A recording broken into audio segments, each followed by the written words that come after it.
அன்பார்ந்த இறை மக்களே, கிறிஸ்துவின் மறுப ஜபக்குழியின் வாயிலாக இன்று உங்களை சந்திப்பதில் நான் பெரும் மகிழ்ச்சி அடைகிறேன். மக்களே, சந்தோஷமா இருக்கீங்களா? நிறைவா இருக்கீங்களா? மகிழ்ச்சியா இருக்கீங்களா? மன அமைதியா இருக்கீங்களா? மக்களே, இறைவனோடு இணைந்திருக்கும் போது நமக்கு மகிழ்ச்சிக்கும் மன அமைதிக்கும் என்ன குறை? எல்லாமே நமக்கு நிறைவாக இருக்கும் இல்லையா? அந்த நிறைவை தான் ஒவ்வொரு நாளும் நமக்கு ஆண்டவர் தருகிறார். இன்று நமக்கு என்ன இறைவார்த்தை தருகிறார் பார்ப்போமா?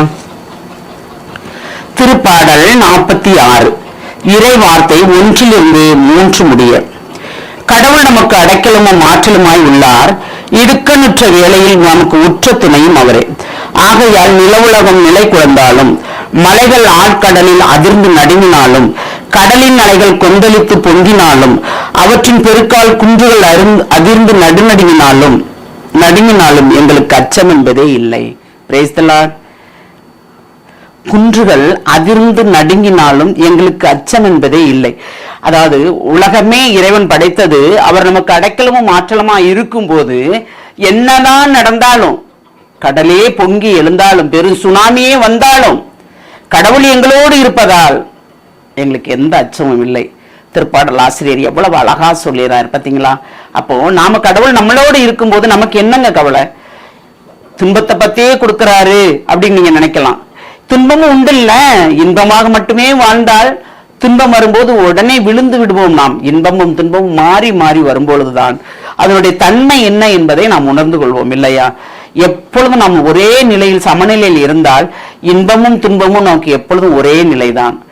அந்த நிலையை நாம் உணர்ந்திருந்தால் கண்டிப்பாக நிறைவாக இருக்கும். அதான் என்னதான் வந்தாலும், நிலவுலகம் நிலை குலைந்தாலும், மலைகள் ஆழ்கடலில் அதிர்ந்து நடுங்கினாலும்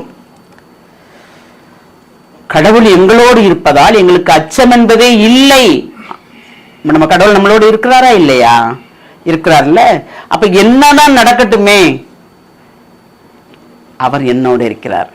என்னை வழிநடத்துவார், என்னை பாதுகாப்பார், என்னை பலப்படுத்துவார், என்னை தேற்றுவார், என்னை திடப்படுத்துவார், என்னை தாங்குவார், என்னை தப்புவிப்பார். அவர் கரங்களினால் என்னை ஏந்துவார். என்னைக்காவது இப்படி நினைச்சிருக்கீங்களா? நினைத்தால் நீங்கள் தான் பேறு பெற்றவர்கள். Praise the Lord. ஏனென்றால் என்ன நடந்தாலும் நம் கடவுள் நமக்கு அடைக்கலமும் ஆற்றலுமாய் இருக்கும்போது நமக்கு எந்த கவலை இல்லை என்று நாம் நினைத்தோம் என்றால் நாம் நிறைவாக இருப்போம். எந்த நிலையிலும் என்னைக்கும் இருக்கிறதானே இது, அது வாட்டு கடந்து போகும் அப்படின்று நமக்கு தோணுமா? தோணாதா? தோணுங்க. அப்படி தோணும் போது நமக்கு எந்த பிரச்சனையும் பெருசாகவும் தெரியாது, சிறுசாகவும் தெரியாது. இது எப்போதும் வர்றதானே. நமக்கு எந்த பாதிப்பு இல்லாம கடவுள் அதை நடத்தி தருவார். அந்த வரத்தை கேட்போமா? தாயும் தந்தையுமான இறைவா, ஆண்டவரே, என் நிலையிலும் எங்களை நிறைவாக வாழ வைக்க உம்மால் மட்டும்தான் முடியும் ஆண்டவரே.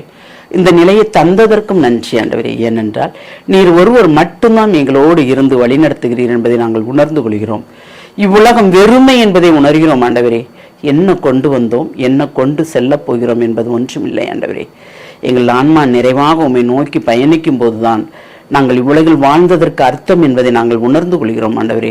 எங்கள் ஆன்மாவை பலப்படுத்தி கரை திரையற்ற வாழ்க்கை நீர் நாங்கள் வாழ்வதற்குண்டான ஆற்றலை தருகிறீரே, அதற்கு நன்றி கூறி எங்களை முழுமையாக உம்முடைய இரக்கத்துக்குள் ஒப்புக் கொடுக்கிறோம்.